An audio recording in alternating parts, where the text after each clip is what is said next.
स्त्रीच्या आयुष्यातला एक कठीण पण अटळ टप्पा म्हणजे मेनोपॉज.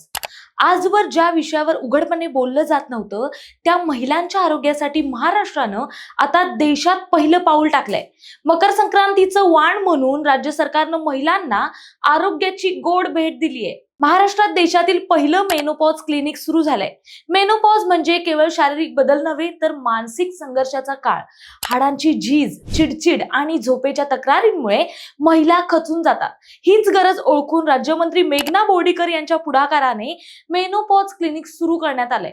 महिलांचं आरोग्य जपलं तर कुटुंब, समाज आणि राज्य सक्षम होईल असं मेघना बोर्डीकर यांनी म्हटलंय. राज्यातील सर्व शासकीय रुग्णालयात आता तज्ञ डॉक्टरांचा सल्ला, हॉर्मोन तपासणी आणि मानसिक समुपदेशन एकाच छताखाली होणार आहे. मेनोपॉज हा आजार नाही तर तो नैसर्गिक बदल आहे हे सांगतानाच महिलांना सन्मानाने उपचार देणारं महाराष्ट्र हे देशातील पहिलं राज्य ठरलंय. या उपक्रमाबद्दल महिलांनी राज्यमंत्री मेघना बोर्डीकर यांचं कौतुक केलंय.